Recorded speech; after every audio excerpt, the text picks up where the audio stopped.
It will never make sense to me as to why Justin Herbert is religiously the most disrespected quarterback in the NFL year in and year out. Now, we see most recently Ryan Fitzpatrick saying on his podcast that people are too quick to crown Justin Herbert, that it's confusing him. Everybody has anointed him already because he looks the part. We're having guys like Josh Allen, Burrow putting up 30 touchdowns. Herbert in his 14 games has accounted for 18 touchdowns. Now, I think this is complete craziness when you look at what Justin Herbert has done in Los Angeles over these last 5 years. Now, sure, the stats aren't super impressive this year, but let's not forget he lost both of his top two weapons in Keenan Allen and Mike Williams heading into this season. Not to mention, it's a completely different regime in Los Angeles right now. You're looking at Herbert having Ladd McConkey and Quentin Johnston as his top two targets. Johnston, unfortunately, has really struggled since being drafted in the first round last year. He's really struggled at catching the football. And Ladd McConkey, we saw how bad this offense looks when he's injured and not in.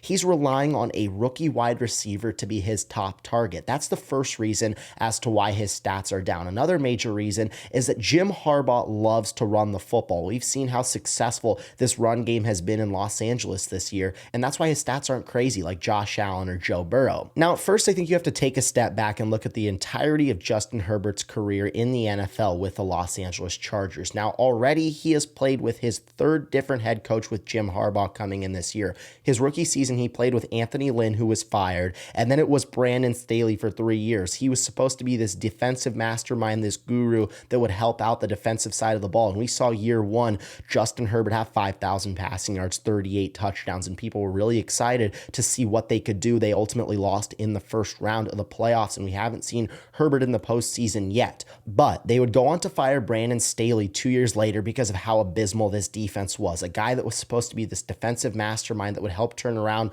Los Angeles' defense simply couldn't do it. His defense ranked 30th in the NFL in his 3 seasons with the Chargers, and during his tenure, he went 24-24. And I remember vividly, a lot of people, a lot of talking heads were saying that Tua Tagovailoa and Justin Herbert needs to be a serious debate about who's a better quarterback. And a lot of people were siding with Tua, and I always thought it was so ridiculous. And we now see how good Justin Herbert is doing with losing all of these coordinators, with losing these head coaches, losing these top weapons. And you look at Tua Tagovailoa getting paid the top tier money, still struggling to beat teams that are over 500, still struggling to do anything remotely good in the postseason. And we look at Tua with all the top weapons, Jalen Waddle, Tyreek Hill, Mike McDaniel, one of the best offensive-minded head coaches in the game, and an amazing run game. And I don't want to hear any more excuses for him because he's really struggled as well. But back to Justin Herbert, I think Herbert is being so slandered, and it's so ridiculous to me.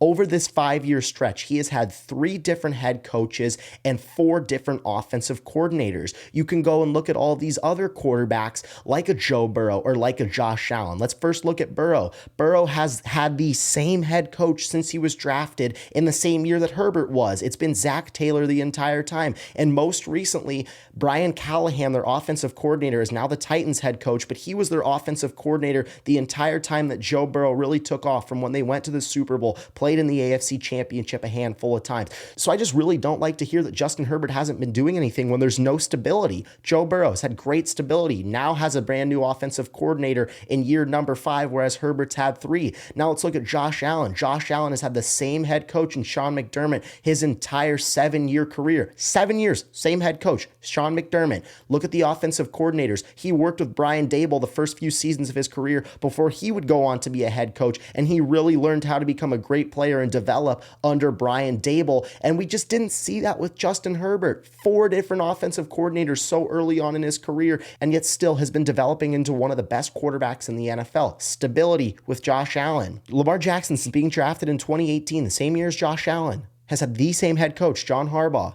Stability. Look at his offensive coordinators. He's only had 3 in 7 years. Herbert's had 4 and 5. That's what I'm trying to tell you guys right now. It's new systems for Herbert. It's new offensive play callers. It's no stability. 3 different head coaches. Jim Harbaugh's finally going to be the guy that will turn around the Chargers, and I'm so excited for Herbert that he finally has his guy. But there's still some more work that needs to be done. They still need to go out and get him weapons, and maybe they'll go out and get T. Higgins for him. I would love that duo. But right now, 4 offensive coordinators in 5 years, 3 head coaches in 5 years, losing his top 2 targets coming into this this season, relying on a rookie wide receiver to be his best playmaker on the outside. We look at what Quentin Johnston was supposed to be when he was drafted out of TCU, and he has not lived up to that at all. The sad reality of the situation is that every other quarterback that has taken a massive step in the NFL has had amazing targets, has had stability within the organization, and we don't see that from Justin Herbert, and yet he's still a top 5 quarterback in the NFL. That's the craziest part of this whole thing, is that people don't want to crown him because he doesn't have the postseason win. 30th ranked defense under 3 years with Brandon Staley. I guarantee you right now that if Justin Herbert had Jim Harbaugh throughout his entire career, Justin Herbert might be the best quarterback in the NFL. I guarantee it. Justin Herbert might be the best quarterback in the NFL. He might already have a Super Bowl win. That's what type of potential he holds. And yet people want to discredit him because of all this other stuff that's been going on around him. It's been chaos. Let's look at Patrick Mahomes. He's had the same head coach his entire career. Every other top 5 quarterback in the NFL, if you want to look at Patrick Mahomes, Josh Allen, Joe Burrow, and Lamar Jackson, I think most people in the football world would consider those the 4 best quarterbacks in the NFL. They've all had the same head coach their entire career. So I really think you have to take a step back and not just look at the stat sheet and the box scores when it comes to Justin Herbert, because he's dealt with a lot. He's been through a lot, never complains, great leader. His teammates love him. They die for him, and he keeps getting better, and he's going to continue to get better. And once he gets weapons, this division is going to be so crazy. So it'll never make sense to me as to why Herbert is the most disrespected quarterback in the NFL, but I'll continue to ride for him. I'll continue to stick up for him. And he is absolutely, without a doubt, a top 5 quarterback in the NFL. I'm Caden Kubler, and thanks for watching.